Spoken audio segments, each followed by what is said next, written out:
Alright everybody, welcome back to Letchworth State Park and another little impromptu landscape photography vlog.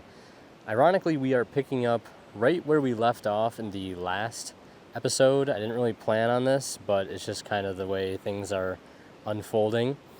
And I thought I was not going to vlog today just because I was expecting a ton of rain, but a lot of that rain has already passed. And I still got a couple hours to kill before sunset, so I figured why not bring you guys along with me, and we'll see what we can find.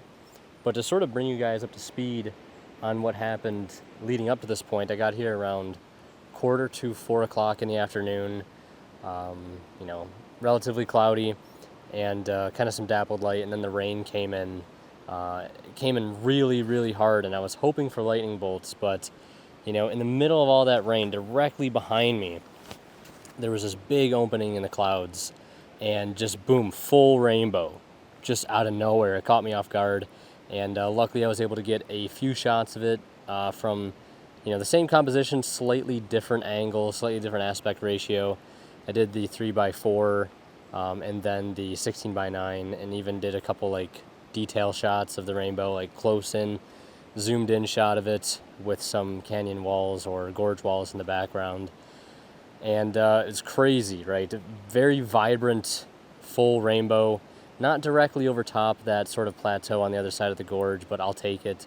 It's definitely a step up from the last rainbow photo that we got, and it's something that, just glad to have sort of, in my portfolio, if you want to call it. And then in between that, just grabbing a few detail shots, because there was tons of fog starting to rise up from the gorge, just tons of it, just lifting right up into the clouds, and creating for some really atmospheric conditions. So I grabbed a few, close-up shots with the 200 mil. It's kind of my go-to weapon of choice right now. This is very versatile. You can go super wide, or you can focus in on some details. I'd still like to get a 600 at some point, but it's a good alternative for where I'm at right now. But actually, just looking above me, the sky has opened up just a little bit. Just tons of light spilling in through this really hazy section of the gorge here at Inspiration Point. Really nice light, really nice atmosphere. And I think I might move over to T-table in these conditions, since I'll be facing the sun. And if there's any more openings, which we're kind of starting to get one right now, could make for some pretty epic conditions. I've just been bopping back and forth between Humphreys Overlook and Archery Field, and now just decided to come over here to Inspiration just to get a different change, of view. So, yeah, pretty exciting day so far. It's very hot outside. It feels like I'm in a sauna right now, probably because of the rain jacket, which was definitely needed earlier, but not so much now. But yeah, I think I'm gonna head over to T-table.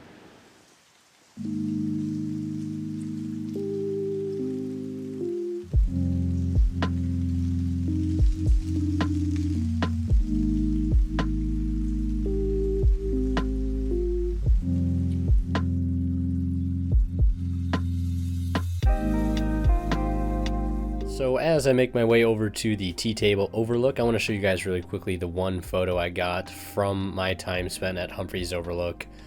This was my favorite shot by far. I did get that full rainbow. Unfortunately, it was not placed directly over the plateau, but I think the sun was still too high in the sky to get the rainbow exactly where I wanted it. This was taken around maybe 5:30, 5 o'clock in the afternoon. So, needed more optimal conditions later in the evening, but I'll take this. I'm very, very happy with this. It's almost like a ribbon on a present, if you will. That's kind of how I look at it. Super excited for it. It's definitely one of my favorite images I've got at the park this summer, and excited to see what else we get.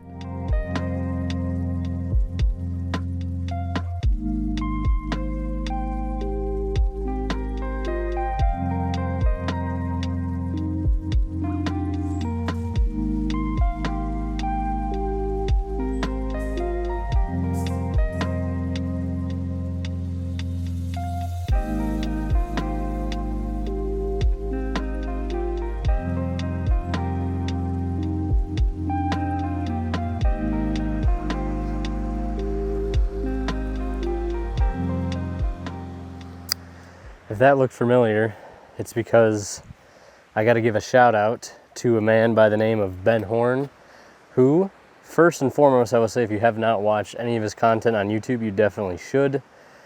He's a fantastic photographer, and his philosophy on taking a very slow and methodical approach to photography has been very inspiring to me, and something that I've been trying to implement into my own sort of workflow and creative process. Hence why I've got this little view catcher that I got off Amazon. I think it was only like $8 or something. And it's basically just an easy way to frame up any given scene, you know, before you pull your camera out, helping you to slow down and really judge, you know, the photo by its composition instead of the emotions you might have for it in the moment. And it's been very, very helpful. Maybe it's just placebo, but I feel like a lot of the stuff that I've taken recently that I use this, I've really, really liked. And I think it's been some pretty good stuff. But I mean, it's not like game changing, you know, every photo you take, if you use one of these, is gonna win some kind of award or something. It's just a helpful tool. And I wanted to give a shout out to Ben, because not only, again, does he do fantastic work, but he's got some great sort of ideas and philosophies when it comes to just slowing down and taking a more methodical approach to taking images. So figured I'd mention that real quick. Got to give credit where credit is due.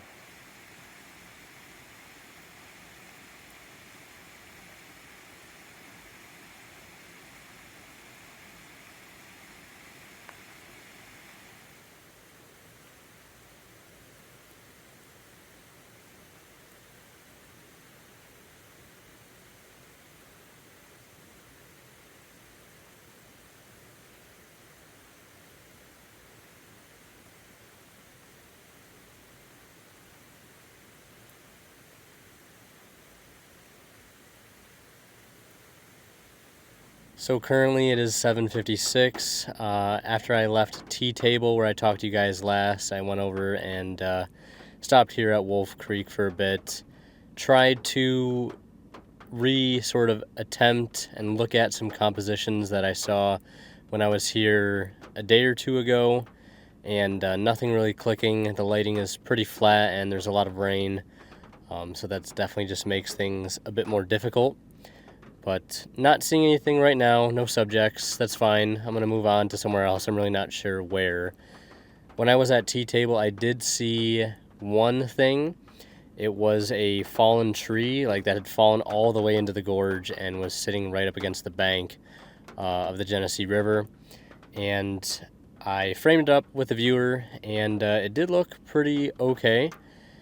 I feel like maybe in the morning it would be better if it was getting hit with some sunlight. And I probably need a longer lens than 200 millimeters to really do it justice, which I do not have a 600 millimeter on me as I speak. So about an hour to go till sunset. I'm gonna go somewhere else. I'm not sure where. I'll probably figure it out in the next 20 minutes or so, but I'm gonna drive around a little bit and see what the weather does. If we get some breaks in the clouds, that'll be great.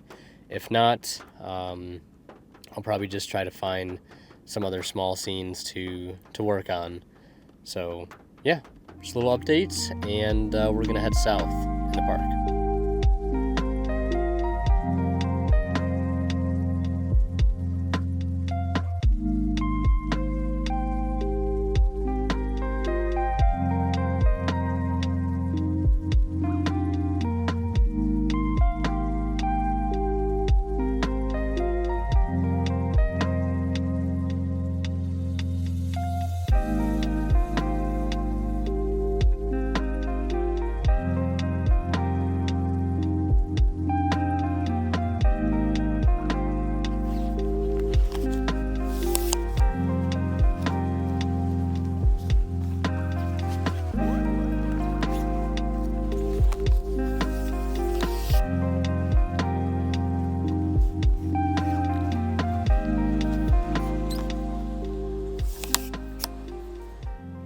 Alright, so I just stopped back at Inspiration Point to use the bathroom and grab a quick snack. And on the way back to the truck, this tree here, which I'm not sure the species, I don't know, the bark is just catching the really soft glow coming from these really low-hanging clouds. Right now it's just kind of like this orange hue, and the bark's like very striated. And especially down here, I don't know how well you can see it, but a lot of crisscrossing and just really cool patterns. So I took some time with the little framing tool here, walked around the side of the tree and found a nice little composition, which I think, you know, right now in the back of the camera I really like. F11, 2.5 seconds, ISO 100, dropped the exposure value by, you know, minus 0.3, and I really like it. I have it framed in such a way where, you know, there's a brighter part, and behind that, just to the left of it, is kind of in shadow. Kind of a nice contrast of light and, like, you know, color balance, like warm and cool, I guess.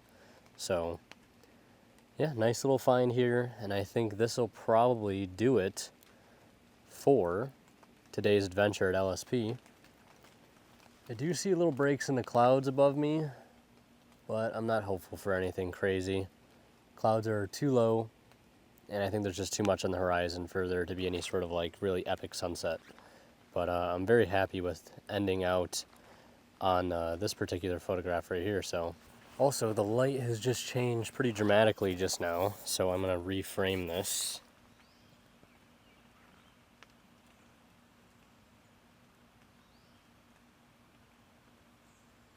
The lighting just got a lot more soft.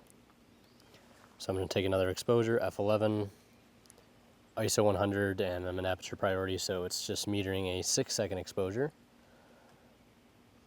But now that sort of contrast between the lighter part of the bark here and the darker part of the bark is a bit more pronounced.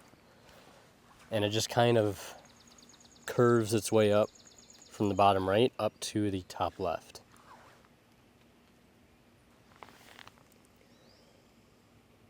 I'm going to change my white balance.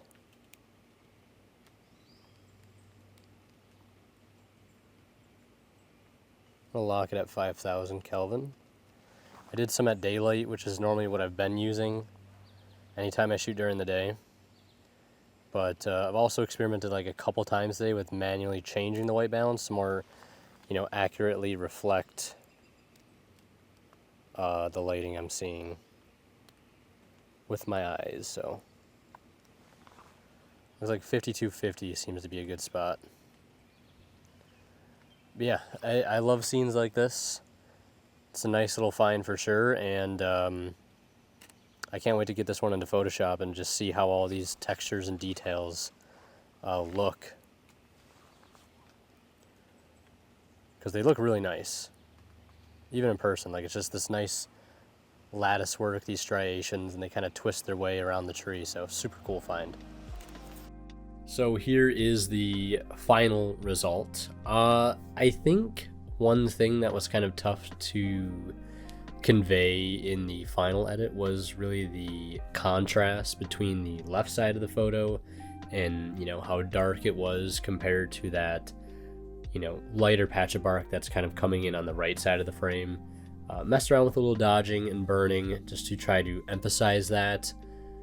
You know, I could technically maybe get away with clipping some shadows to really make it dark, but I kind of wanted to avoid that for the time being. I think this is an edit that I'll probably work with for a little while, you know, spend a little bit more time on it, because I thought I had this photo edited already, went back and looked at it as I was editing this, and made some more changes to it, so I think I'm going to sit on it a little while longer, and I'm sure it won't look like this in the end. The only thing, again, I'm not happy about is that, you know, light and dark contrast that I noticed out in the field that, you know, is a little bit harder to get across in the final edit. So that's pretty much it. And yeah, I think this is overall a pretty solid concept, and I can't wait to see where I take it in the future.